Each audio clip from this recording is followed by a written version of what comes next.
Dear students, in today's video we are going to discuss level 3 paragraph 1 and 2. Let's start from paragraph 1. Paragraph 1 अपने को बोल रहा है oleum is considered as a solution of SO3 in H2SO4 which is obtained by passing SO3 in solution of H2SO4 कि हमारे पास आप H2SO4 में SO3 gas को पास कराएंगे तो ओलियम का फॉर्मेशन हो जाएगा H2S2O7.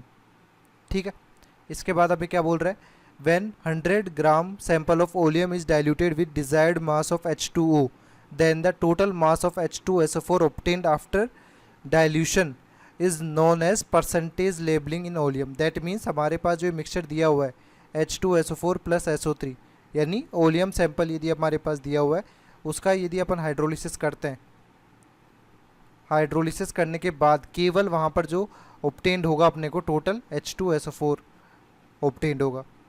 इसमें कैसे ये H2SO4 ही खाली बन रहा है कि H2SO4 तो रिमेनिंग है यहाँ पर ये जो SO3 है ये इटसेल्फ हाइड्रोलिसिस करके क्या बना लेगा H2SO4 बना लेगा. तो यहाँ पर फाइनल प्रोडक्ट H2SO4 ही बनेगा और जो फाइनल प्रोडक्ट अमाउंट बनेगा वो हमारा परसेंटेज लेबलिंग डिसाइड करने में यूज़ होगा. जैसे कि यहाँ पर 100 ग्राम है और यहाँ पर लेट से कितना 9 ग्राम एक्स्ट्रा आ गया तो 109 ग्राम टोटल वेट H2SO4 का मिल रहा है तो परसेंटेज लेबलिंग क्या हो जाएगी 109% हो जाएगी अकॉर्डिंग टू दिस क्वेश्चन.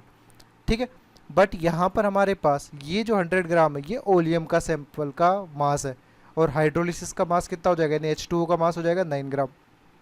तो उसी 9 ग्राम के बेसिस से अपन यहाँ पर डिसाइड करते हैं कि 9 ग्राम और फिर SO3 का. तो ये हमारा पैराग्राफ दिया गया, इस पैराग्राफ के बेसिस पे अब क्वेश्चंस को सॉल्व करेंगे. तो क्वेश्चन में अपने को दिया हुआ है what is the percentage of free SO3 in an oleum that is labeled as 104.5% H2SO4 यानी परसेंटेज लेबलिंग अपने को दी हुई है यानी ये वेट अपने को दिया हुआ है और अपने को परसेंटेज फ्री SO3 पता करना है. ठीक है, तो फ्री SO3 निकालना है तो सबसे पहले अपन क्या करेंगे कि ओलियम सैंपल हमारे पास दिया हुआ है, ये इसका हाइड्रोलिसिस आपने कर दिया तो क्या बन जाएगा यहाँ पर टोटल H2SO4 बनेगा. ये टोटल H2SO4 जो बन रहा है वो हमारे पास बन रहा है 10.5 ग्राम. ठीक है, परसेंटेज H2SO4 से अपन ने निकाल लिया. अब यहाँ पर जो SO3 प्लस H2O है उसमें एडिशनली ये सैंपल हमारे पास कितना होगा ओलियम का 100 ग्राम. हाइड्रोलिसिस यानी H2O का मास हमारे पास 4.5 ग्राम होगा तो यहाँ पर H2O अपने पास 4.5 ग्राम हो गया. ठीक है, इससे मोल्स यदि निकालना चाहेंगे तो मोल्स हमारे पास क्या हो जाएंगे 4.5 divided by atom molecular mass of H2O 18 तो ये H2O के मोल्स हो जाएंगे. जितने मोल्स H2O कंज्यूम होगा उतने ही मोल्स SO3 के भी कंज्यूम होंगे 4.5 अपॉन 18 मोल्स. तो अपने को क्या आ गया यहाँ पर मास ऑफ SO3 निकाल लेंगे इजीली, मास ऑफ SO3. तो ये मास ऑफ SO3 आप किस तरह से निकालेंगे 4.5 अपॉन 18 मल्टीप्लाई कर देंगे इसके मॉलिकुलर वेट से. मॉलिकुलर वेट इसका 80 ग्राम होता है. जब इसको सॉल्व करेंगे अपन तो हमारे पास क्या आ जाएगा ये आ जाएगा 20 gram. That means 100 gram oleum sample में हमारा SO3 कितना प्रेजेंट है 20 ग्राम परसेंट है. तो यदि आप परसेंटेज ऑफ फ्री SO3 भी बोलना चाहें कि जो प्रेजेंट है फ्री तो 20 mass of SO3 divided by total mass of oleum which is 100 ग्राम क्योंकि उसी में अपने को परसेंटेज फ्री SO3 का ऑब्जर्वेशन करना है इनटू 100. तो ये 20% हमारा आंसर आ जाएगा. तो ऑप्शन बी करेक्ट आंसर हो जाएगा. ठीक है, इसके अलावा इस क्वेश्चन को आप डायरेक्टली यदि सॉल्व करना चाहते हैं तो अपन फॉर्मूला भी यूज़ कर सकते हैं. परसेंटेज फ्री SO3 जो होता है वो हमारे पास क्या होगा यदि परसेंटेज लेबलिंग दी हुई है percentage labelling minus 100 upon 18 into 80. इसको सॉल्व करेंगे आप तो 104.5 में से 100 माइनस किया आपने फिर 18 से डिवाइड किया और फिर 80 से मल्टीप्लाई कर दिया तो ये आ गया 20. तो परसेंटेज फ्री SO3 आप इस सेकंड मेथड से भी कैलकुलेट कर सकते हैं. इससे भी हमारा आंसर क्या आ रहा है ऑप्शन बी हमारा करेक्ट आंसर आ रहा है इससे भी. नेक्स्ट क्वेश्चन है second 9 gram water is added into oleum sample that is labeled as 112% H2SO4. Then the amount of free SO3 remaining in the solution is, यानी फ्री SO3 का volume पता करना है आपको STP पे। तो हमारे पास 112% H2SO4 दिया हुआ है, दैट मीन्स यहाँ पर ओलियम सैंपल दिया हुआ है H2SO4 प्लस SO3, ये तो 100 ग्राम है, जिसका आपने हाइड्रोलिसिस किया यानी H2O के साथ रिएक्शन कराई, तो यहाँ पर टोटल H2SO4 जो ऑब्टेन्ड होगा वो हमारे पास कितना होगा, 112 ग्राम होगा। दैट मीन्स H2O हमारे पास कितना हो रहा है, 12 ग्राम एडिशनल वेट इंट्रोड्यूस कर रहा है। बट ये H2O हमारे पास किससे रिएक्शन कर रहा होगा, SO3 के साथ में रिएक्शन कर रहा होगा, तो यहाँ पर H2SO4 जो बनाएगा ये। अब यदि मोल्स ऑफ H2O पर निकालना चाहे तो 12/18 ये H2O के मोल्स होंगे, सिमिलरली SO3 के मोल्स भी यही होंगे। तो अपन यहाँ पर क्या लिख सकते हैं कि इनिशियल मोल्स ऑफ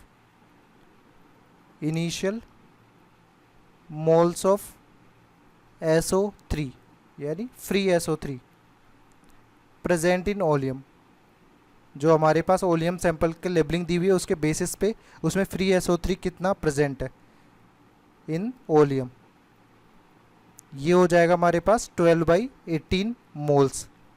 12/18 यानी इसको सॉल्व करेंगे तो यानी 2/3 मोल्स हो जाएगा। ये किसके बराबर होगा, ये बराबर होगा हमारे पास moles of water that combines with SO3। तो इसको आप इस तरह से भी लिख सकते हैं, मोल्स ऑफ वाटर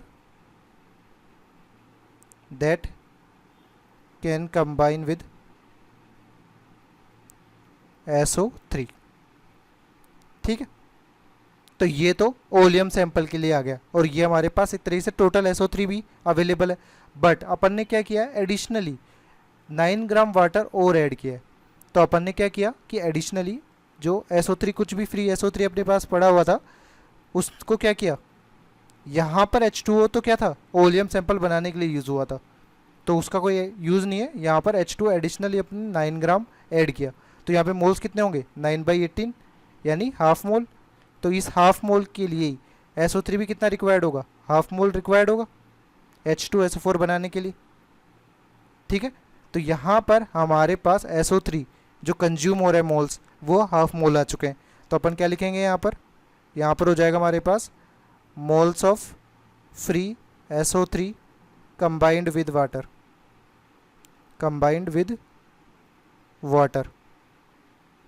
ये कितना हो जाएगा, ये हो जाएगा 9/18 यानी 1/2 मोल। अब अपने पास ये जो है ये रिएक्ट हो चुका है SO3 यानी लीव आउट हो चुका है, और H2SO4 का फॉर्मेशन अपने पास एडिशनली और कर देगा। तो रिमेनिंग SO3 हमारे पास कितना बच जाएगा, remaining moles of free SO3 left, ये अपन किस तरह से निकालेंगे, टोटल अपने पास दिए हुए 2/3 ओलियम सैंपल में, उसमें से भी हमारे पास 1/2 H2O के साथ रिएक्शन करके H2SO4 का फॉर्मेशन कर लिया, तो यहाँ पे से माइनस कर देंगे, तो रिमेनिंग हमारे पास आ जाएंगे 1/6 मोल। तो अपन वॉल्यूम निकालना चाहें, volume of SO3, volume of free SO3 at STP, तो हमारे पास STP पर 1 मोल गैस का वॉल्यूम कितना होता है 22.4, तो 1/6 का कितना हो जाएगा, इसको सॉल्व करेंगे तो यहाँ पर आ जाएगा 3.73 लीटर। तो कौन सा ऑप्शन करेक्ट आंसर होगा यहाँ पर, ऑप्शन सी हमारा करेक्ट आंसर हो जाएगा। ठीक है, नेक्स्ट है थर्ड क्वेश्चन अपने को बोल रहा है if excess water is added into a बोतल sample labelled as 112% H2SO4 and is reacted with 5.3 gram Na2CO3, then find the volume of CO2 evolved at 1 atm pressure and 300 Kelvin temperature after the completion of reaction। तो हमारे पास 112% H2SO4 दिया हुआ है, that means oleum sample का जब hydrolysis आप करेंगे, यहाँ पर ओलियम सैंपल ही दिया हुआ है 100 ग्राम, इसका जब हाइड्रोलिसिस आपने किया तो टोटल जो H2SO4 हमारे पास बनेगा उस H2SO4 का जो वेट होगा वो हमारे पास कितना होगा 112 ग्राम हो जाएगा। ठीक है, यहाँ पर H2O आ जाएगा कितना 12 ग्राम हमारे पास H2O आ जाएगा। अब इसमें रिएक्शन किसकी होगी Na2CO3 के साथ, केवल H2SO4 की होगी, क्योंकि बाद में रिएक्शन के बाद अपने पास सिर्फ H2SO4 बचा हुआ है। तो यहाँ पर अपन Na2CO3 की H2SO4 के साथ में रिएक्शन कराएंगे तो क्या बन जाएगा यहाँ पर Na2SO4 सॉल्ट का फॉर्मेशन होगा, और ये H2CO3 के साथ H2CO3 बनाएगा, जो फर्दर डिसोसिएट हो जाएगा किसमें, H2O प्लस CO2 में। दैट मीन्स यहाँ पर moles of carbon dioxide formed जो हो रहे हैं वह किसके मोल्स के बराबर होगा, Na2CO3 के हिसाब से, क्योंकि यहाँ पर रिएक्शन बैलेंस्ड है। तो अपन क्या निकाल सकते हैं, moles of CO2 formed equal two moles of Na2CO3 reacted. तो Na2CO3 रिएक्टेड के मोल्स यदि निकालने हैं तो टोटल मास अपने पास कितना दिया हुआ है, 5.3 डिवाइडेड बाई Na2CO3 का जो मोलिकुलर वेट है वो कितना दिया हुआ होता है, वो दिया होता है 106 ग्राम। तो इसको 106 से डिवाइड कर देंगे तो हमारे पास आ जाएंगे 0.05 मोल्स। ठीक है, तो ये मोल्स ऑफ CO2 हमारे पास आ चुके हैं। अब मोल्स ऑफ CO2 हमारे पास आ चुके हैं तो वॉल्यूम अपन निकाल सकते हैं। तो PV equal to NRT, simple equation लगानी है। प्रेशर हमारे पास क्या दिया हुआ है 1, वॉल्यूम अपने को कैलकुलेट करना है, मोल्स हमारे पास दिए हुए हैं 0.05, R की वैल्यू हो जाएगी 0.0821, टेम्परेचर हमारा 300 केल्विन दिया हुआ है। तो वॉल्यूम हमारे पास कैलकुलेट करने पे आ जाएगा 0.05 इंटू 24.63, ये वैल्यू होगी 1.23 लीटर। तो कौन सा ऑप्शन करेक्ट हो जाएगा यहाँ पर, ऑप्शन सी हमारा करेक्ट आंसर हो जाएगा। ठीक है, नेक्स्ट क्वेश्चन है फोर्थ में हमें बोला गया 1 gram of oleum sample is diluted with water, the solution required 54 ml, 0.4 normal NaOH for complete neutralisation, percentage of free SO3 in the sample is. तो हमारे पास क्या हो रहा है, ओलियम सैंपल दिया हुआ है, यानी H2SO4 प्लस SO3, इस मिक्सचर का जो वेट दिया हुआ है वो 1 ग्राम दिया हुआ है। तो लेट से हमारे पास H2SO4 जो हो जाएगा वो x ग्राम, और SO3 हमारे पास हो जाएगा 1 माइनस x ग्राम। इसका जब हाइड्रोलिसिस आप कर रहे हो तो हमारे पास कंप्लीट H2SO4 ही ऑब्टेन्ड होगा। उस H2SO4 का न्यूट्रलाइजेशन करेंगे आप किसके साथ, NaOH के साथ, जो कि 54 ml 0.4 नॉर्मल दिया हुआ है। तो यहाँ पर हमारे पास क्या होगा, इक्विवेलेंट्स अपन देखें, क्योंकि H2SO4 एक तो ये, और एक एडिशनली हमारे पास SO3 H2O के साथ रिएक्शन करके H2SO4 बनाएगा। SO3 reacts with H2O forms H2SO4। इन दोनों H2SO4 के टोटल मिली इक्विवेलेंट्स जो होंगे वो यहाँ पर NaOH के मिली इक्विवेलेंट्स के बराबर होंगे। तो हमारे पास एसिड बेस रिएक्शंस में milli equivalents of acid equal to हमारे पास होता है मिली इक्विवेलेंट ऑफ बेस। तो अपन यहाँ पर देख लेंगे एसिड के केस में यदि H2SO4 अपने पास दिया हुआ है तो H2SO4 में मिली इक्विवेलेंट निकालने हैं। तो सबसे पहले मोल्स निकाल लेते हैं, यानी हमारे पास x डिवाइडेड बाई कितना होगा, इसका H2SO4 का मोलर मास, इसका मोलिकुलर वेट हमारा 98 ग्राम होता है। SO3 का मोलिकुलर वेट हमारा कितना होता है 80 ग्राम। ठीक है, तो अपने को क्या चाहिए, अपने को यहाँ पर x/98 ये मोल्स हो गए H2SO4 के, और हमारे पास नंबर ऑफ़ इक्विवेलेंट की यदि बात करें, नंबर ऑफ़ इक्विवेलेंट जो होते हैं वो होते हैं number of moles multiplied by n factor, और हमारे पास H2SO4 में कितने H प्लस ऑब्टेन्ड होते हैं 2, तो n फैक्टर 2 हो जाएगा। तो आप इसको स्टेटमेंट को थोड़ा डिटेल में लिख सकते हैं कि हमारे पास milli equivalent of H2SO4 present in oleum sample plus यहाँ पर milli equivalent of H2SO4 formed by hydrolysis of SO3। SO3 का हाइड्रोलिसिस करने से जो H2SO4 बनेगा उसके मिली इक्विवेलेंट बराबर हो जाएंगे किसके, मिली इक्विवेलेंट ऑफ बेस।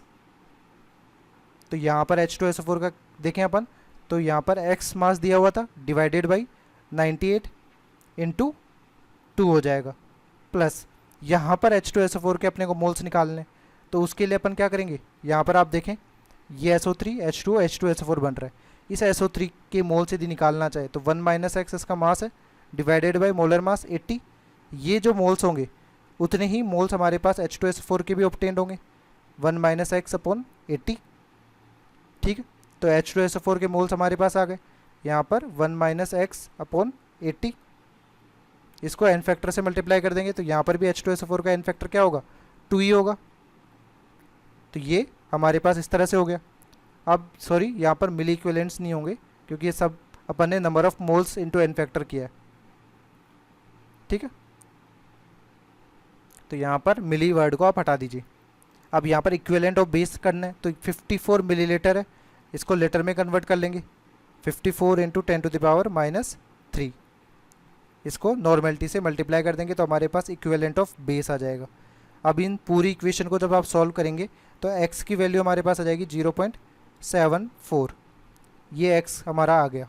x हमारे पास क्या है, मास ऑफ H2SO4 है, तो अपन इजीली SO3 का मास निकाल सकते हैं। तो मास ऑफ फ्री SO3 जो हो जाएगा वो कितना हो जाएगा, 1 - x, यानी 1 - 0.74। तो अपन परसेंटेज ऑफ फ्री SO3 देखें। परसेंटेज ऑफ फ्री SO3 हमारे पास क्या हो जाएगा, 1 - 0.74 डिवाइडेड बाय टोटल सैंपल का मास, यानी ओलियम सैंपल अपने पास 1 ग्राम दिया हुआ है, इंटू 100। तो हमारे पास परसेंटेज कितना आ जाएगा, ये आ जाएगा 26%। तो कौन सा ऑप्शन करेक्ट होगा, ऑप्शन बी हमारा करेक्ट आंसर हो जाएगा, ठीक है। नेक्स्ट हमारा पैराग्राफ 2 है। पैराग्राफ 2 में हमारे पास क्या दिया हुआ है, the strength of H2O2 is expressed in several ways like molarity, normality, percentage, weight by volume, volume strength, etcetera. The strength of 10V means 1 volume of H2O2 on decomposition gives 10 volumes of oxygen at 1 atm and 273 Kelvin, और 1 liter of H2O2 gives 10 liter of O2 at 1 atm। कि हमारे पास volume strength की definition हो जाएगी कि 10V कहीं पे भी लिखा हुआ है H2O2, दैट मीन्स हमारे पास 1 लीटर H2O2 से आप कितना ऑब्टेन करेंगे, 10 लीटर O2 ऑब्टेन करेंगे इस फॉलोइंग रिएक्शन से। फिर अपने को बोला गया है कि यहाँ पर H2O2 जो है वो ऑक्सीडाइजिंग और रिड्यूसिंग एजेंट दोनों की तरह बिहेव कर रहा है, और सिंपली यहाँ पर जो एक्सप्रेशन है कि नॉर्मेलिटी ऑफ H2O2 सॉल्यूशन वो 2 टाइम्स है मोलरिटी ऑफ H2O2 सॉल्यूशन के, बिकॉज यहाँ पर 2 क्या है, n फैक्टर है, और नॉर्मेलिटी हमारे पास होती है मोलरिटी इंटू n फैक्टर। इन बेसिस पे अपन क्वेश्चंस को सॉल्व करते हैं। पहला क्वेश्चन है what is the molarity of 11.2 volume H2O2। तो मोलरिटी और वॉल्यूम स्ट्रेंथ, ये वॉल्यूम स्ट्रेंथ दिया हुआ है, इसके बीच में रिलेशंस भी होता है। तो हमारा मोलरिटी जो होता है, मोलरिटी इंटू 11.2 ये होता है वॉल्यूम स्ट्रेंथ के बराबर। तो इसके बेसिस पे यदि आप मोलरिटी निकालना चाहेंगे यहाँ पर तो हमारे पास क्या होगा, वॉल्यूम स्ट्रेंथ 11.2 गिवन है और इसको डिवाइड कर देंगे 11.2 से, यानी ये 1 मोलर हो जाएगा। तो ये तो मोलरिटी आप डायरेक्टली कैलकुलेट कर सकते हैं फॉर्मूला से। इसके अलावा आप सेकंड मेथड यूज़ कर सकते हैं इस गिवन पैराग्राफ के बेसिस पे भी। तो हमारे पास यहाँ पे डेटा कैसे बोल रहा है कि हमारे पास 1 लीटर में 11.2 वॉल्यूम, 11.2 वॉल्यूम मीन्स यहाँ पर 1 litre H2O2 gives 11.2 litre O2। तो 11.2 लीटर O2 वो भी STP पर, एट STP। तो यहाँ पर इसके मोल्स यदि निकालना चाहे तो 11.2 डिवाइडेड बाई 22.4 ये कितना हो जाएगा, 0.5। ये क्या है, ये हमारे पास है moles of O2। Moles of O2 अपने पास आ चुके हैं। अब मोल्स ऑफ O2 आप यहाँ पे रखें। यदि मोल्स ऑफ O2 अपने को 0.5 ऑब्टेन्ड हो रहे हैं तो मोल्स ऑफ H2O2 क्या हो जाएगा, जस्ट इसका ट्वाइस हो जाएगा। तो मोल्स ऑफ H2O2 रिक्वायर्ड वो हमारे हो जाएंगे 2 times of moles of O2, यानी 2 × 0.5 ये हो जाएगा हमारे पास 1 मोल। अब यदि अपन मोलरिटी देखें तो molarity of H2O2 is equal two moles of H2O2 divided by volume of solution, जो कि हमारा 1 लीटर दिया हुआ है। तो मोल्स ऑफ H2O2 1 मोल है, वॉल्यूम ऑफ सॉल्यूशन 1 लीटर है, तो ये 1 मोलर हमारे पास आंसर हो जाएगा। तो दोनों में से आप कोई सा मेथड यूज़ कर सकते हैं। ऑप्शन ए हमारा यहाँ पर करेक्ट आंसर है, ठीक है। नेक्स्ट क्वेश्चन हमारे पास what is the percentage strength percentage weight by volume of 11.2 volume H2O2। यही क्वेश्चन अपन ने पहले किया है।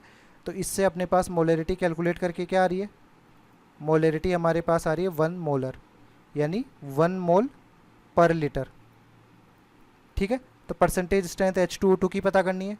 तो परसेंटेज वेट बाय वॉल्यूम का क्या मतलब होता है कि 100 मिलीलीटर में कितना ग्राम है। लेट से यहाँ पर हमारे पास परसेंटेज वेट बाय वॉल्यूम जो है वो x ग्राम है, तो यानी 100 मिलीलीटर सॉल्यूशन में हमारे पास x ग्राम H2O2 वहाँ पर प्रेजेंट होगा। इतना सा मीनिंग होता है इसका। अब अपने पास H2O2 का यदि मॉलिक्यूलर वेट आप लिखें तो कितना होता है मॉलिक्यूलर वेट, H2O2 का मॉलिक्यूलर वेट हमारे पास आएगा 34 ग्राम। ठीक है, दैट मीन्स हमारे पास स्टेटमेंट क्या हो जाएगा, 1 लीटर यानी 1000 मिलीलीटर कंटेन्स 1 मोल H2O2। 1 मोल यानी 34 ग्राम H2O2।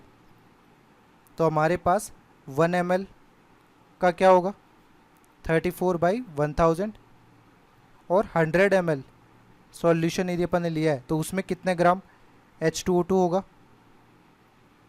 ये हो जाएगा 3.4 ग्राम H2O2, और यही हमारा क्या होगा, परसेंटेज वेट बाय वॉल्यूम हो जाएगा।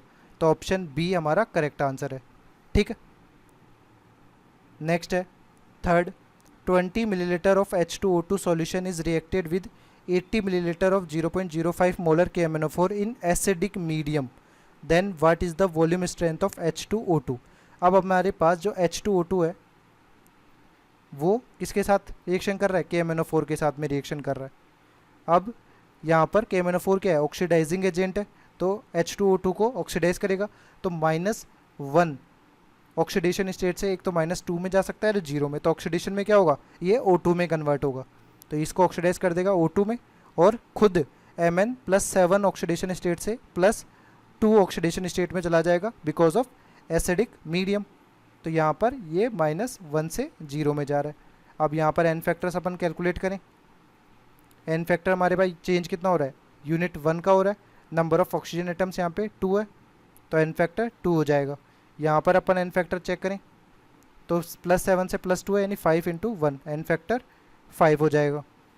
ठीक है, अब इन दोनों रिएक्शंस के लिए अपन यदि इस एक्सप्रेशन लिखेंगे तो हमारे पास क्या होगा, milli equivalent of H2O2 equal to हमारे पास हो जाएगा मिली इक्विवेलेंट ऑफ KMnO4। तो हमारे पास H2O2 के मिली इक्विवेलेंट यदि आप लिखते हैं तो हमारे पास क्या होगा, 20 मिलीलीटर H2O2 दिया हुआ है, तो इक्विवेलेंट क्या होगा, वॉल्यूम इनटू नॉर्मेलिटी, तो 20 को नॉर्मेलिटी से मल्टीप्लाई किया। KMnO4 के केस में यही चीज़ अपन करेंगे, तो हमारे पास क्या हो जाएगा, यहाँ पर मोलरिटी दी हुई है, मोलरिटी को नॉर्मेलिटी में कन्वर्ट करना है, तो इसको एन फैक्टर से मल्टीप्लाई करना पड़ेगा। तो 80 मल्टीप्लाइड बाई 0.05, ये मोलरिटी दी हुई है, एन फैक्टर हमारा KMnO4 का क्या है 5, तो ये नॉर्मेलिटी आ जाएगी। इससे अपन एन की वैल्यू कैलकुलेट कर सकते हैं, तो एन की वैल्यू कैलकुलेट करेंगे तो 1 आ जाएगा हमारे पास। ये हमारा क्या होगा, ये हो जाएगा नॉर्मेलिटी ऑफ H2O2 सॉल्यूशन। अब अपने को वॉल्यूम स्ट्रेंथ कैलकुलेट करना है, तो जैसे मोलरिटी का एक्सप्रेशन होता है वैसे ही वॉल्यूम स्ट्रेंथ का भी रिलेशन होता है नॉर्मेलिटी के साथ। तो हमारा नॉर्मेलिटी जो होता है, नॉर्मेलिटी इंटू 5.6 इक्वल टू क्या होता है, वॉल्यूम स्ट्रेंथ। तो यहाँ पर वॉल्यूम स्ट्रेंथ ऑफ H2O2 यदि अपन निकालेंगे तो क्या होगा, नॉर्मेलिटी हमने को क्या दी हुई है, वॉल्यूम H2O2 की 1 इंटू 5.6, तो ये हो जाएगा 5.6 V वॉल्यूम। तो हमारा कौन सा ऑप्शन करेक्ट आंसर हो जाएगा, यहाँ पर ऑप्शन बी करेक्ट आंसर हो जाएगा। ठीक है, नेक्स्ट है फोर्थ क्वेश्चन। फोर्थ क्वेश्चन में हमें बोला गया है 40 ग्राम बेरियम मैग्नेट, यहाँ पर BaMnO4 का होल ट्वाइस दिया हुआ है जिसका मोलिकुलर मास 375 है, sample containing some inert impurities in acidic medium completely reacts with 125 ml of 33.6 volume of H2O2. What is the percentage purity of the sample? Percentage purity आपको पता करनी है सैंपल की। तो हमारे पास देखिए रिएक्शंस ही देखेंगे मेनली। यहाँ पर हमारे पास BaMnO4 का होल ट्वाइस, जैसा कि KMnO4 एक्ट कर रहा था वैसे ही H2O2 के साथ इसकी रिएक्शन करा देंगे तो यहाँ पर O2 बन गया, और यहाँ पर एसिडिक मीडियम होने की वजह से Mn+7 ऑक्सीडेशन स्टेट से किस में चला जाएगा, यहाँ पर +2 ऑक्सीडेशन स्टेट में चला जाएगा। ठीक है, अब यहाँ पर -1 से 0 में जा रहा है, तो इसका एन फैक्टर हमारे पास क्या हो जाएगा, 1 × 2, ये 2 के बराबर होगा, और यहाँ पर +7 से +2 में जाएगा, एन फैक्टर 5 आ जाएगा, और मैग्नीज के यहाँ पे नंबर ऑफ एटम्स कितने हैं, 2, तो एन फैक्टर यहाँ पर 10 हो जाएगा। तो जब आप इसके लिए एक्सप्रेशन लिखेंगे तो वो एक्सप्रेशन हमारे पास क्या होगा, मिली इक्विवेलेंट ऑफ BaMnO4 का whole twice equal to milli equivalent of H2O2। Milli equivalent अपन क्यों कंसिडर कर रहे हैं, यहाँ पर वॉल्यूम मिलीलीटर टर्म्स में दिया हुआ है। अब अपन H2O2 के केस में देखें, यहाँ पर 33.6 वॉल्यूम H2O2 दिया हुआ है, 33.6 वॉल्यूम ऑफ H2O2। तो यदि अपन इसकी मोलरिटी निकालना चाहेंगे या आप इसकी डायरेक्टली नॉर्मेलिटी भी देखेंगे, तो नॉर्मेलिटी हमारे पास कितनी हो जाएगी, 33.6/5.6। इसको जब आप सॉल्व करेंगे तो हमारे पास ये वैल्यू आ जाएगी कितनी, 6। तो 6 नॉर्मल हमारे पास आ चुका है, और वॉल्यूम अपने पास 125 ml दिया हुआ है, तो मिली इक्विवेलेंट हमारे पास कितने हो जाएंगे, 125 × 6, ये मिली इक्विवेलेंट हो गए H2O2 के। अब अपने को BaMnO4 का बताना है, तो लेट हमारे पास जो प्योर BaMnO4 है, लेट प्योर BaMnO4 का whole twice mass is equal to W gram. ठीक है, और मोलर मास 375 ग्राम दिया हुआ है ही, तो हमारे पास क्या हो जाएगा, W/375, ये हो जाएंगे नंबर ऑफ मोल्स। ठीक है, इस नंबर ऑफ मोल्स को अपन एन फैक्टर से मल्टीप्लाई कर देंगे। अब ये जो आ रहा है, ये हमारे पास क्या आ रहा है, नंबर ऑफ इक्विवेलेंट आ रहा है, नंबर ऑफ इक्विवेलेंट। बट अपने को क्या करना है, मिली इक्विवेलेंट में कन्वर्ट करना है, तो इसी को अपन 1000 से यानी 10⁻³ से मल्टीप्लाई भी कर देंगे, तो ये मिली इक्विवेलेंट में हमारे पास आ जाएगा। ठीक है, जैसे कि आप 1 लीटर को मिलीलीटर में कन्वर्ट करते हैं तो क्या होता है, 1 × 10⁻³ मिलीलीटर होता है। सिमिलरली अपन ने यहाँ पर किया है। अब इन दोनों एक्सप्रेशंस यहाँ पर इक्वेट करने के बाद में जो सॉल्व करेंगे तो W हमारे पास क्या आ जाएगा, W कैलकुलेट करने पे आ जाएगा हमारे पास 28.125 ग्राम। ये प्योर अपने पास BaMnO4 का होल ट्वाइस का मास आ जाएगा सैंपल में। तो अपने को परसेंटेज प्योरिटी कैलकुलेट करनी है, तो परसेंटेज प्योरिटी हमारे पास क्या होगी, percentage purity is equal to W mass pure divided by total mass of sample, यानी विच इज़ 40 × 100। तो यहाँ पर 28.125 डिवाइडेड बाई 40 × 100, तो ये वैल्यू कैलकुलेट करोगे तो हमारे पास कितनी आ जाएगी, ये वैल्यू आ जाएगी हमारे पास 70.31। ये परसेंटेज प्योरिटी होगी, जो कौन से ऑप्शन से मैच कर रही है, ऑप्शन बी हमारा करेक्ट आंसर हो जाएगा। ठीक है।